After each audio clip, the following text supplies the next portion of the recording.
پلانی دوو مەحموودەکە بۆ پاککردنەوەی سلێمانی لە شۆڕشە کوردیەکاندا نمونەی دژایەتی میری و خانە کوردەکان لە ناو یەکدا زۆرن زۆر کەم دوو میر و فەرمانڕەوای کورد لە یەک پلاندا ئەمە هەنگیان کردووە و دژی دەستی دەرەکی وەستاونەتەوە.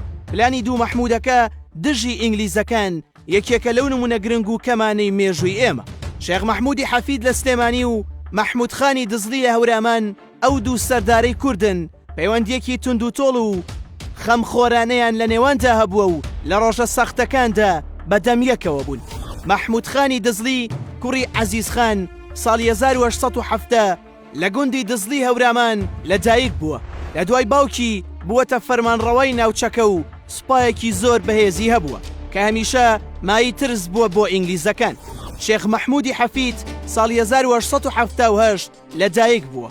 لە سەرەتاکانی سەدەی 20دا بەهۆی ئەوەی شێخی تەریقەتی قادری بووە لە سلێمانی توانیوێتی حکومەتێک بۆ کورد بە چاودێری بەریتانیەکان لە سلێمانیدا بمەزرێنێت.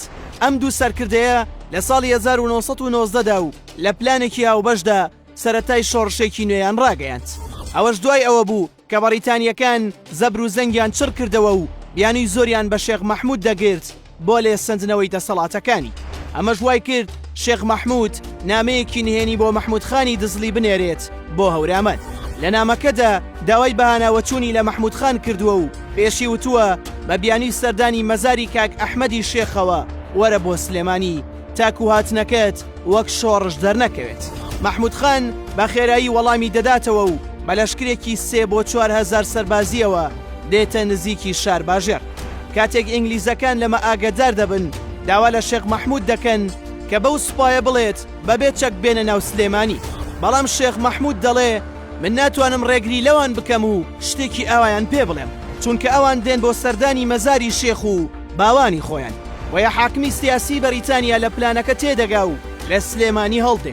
لەشکرەکە دێتە ناو شارەکە و تەواوی فەرمانبەر و سەربازە بەریتانیەکان دەست بەسەر دەکەن و هەموو دەستگاکان تەسلیمی حکومەتەکەی شێخ مەحموود دەکەنەوە.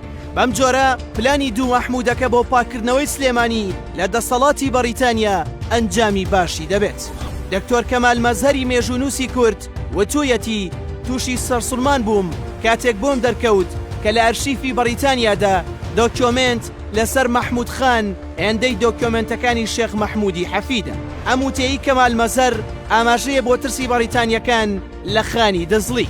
هەر ئەم مەترسیە بوو کەوای کرد دوای چەند هەفتەیەک لە پلانەکەیان و دەرکردنی ئینگلیز لە شارەکە بەریتانیا سوپایەکی گەورەی جەم کرد و لە کەرکووکەوە هێرشی کردە سەر سلێمانی. دوجار هەردوو مەحموودەکە حەفید لە سلێمانی و خانی دزڵی لە دیوی ئێران گیران و ڕەوانەی هێندستان کران.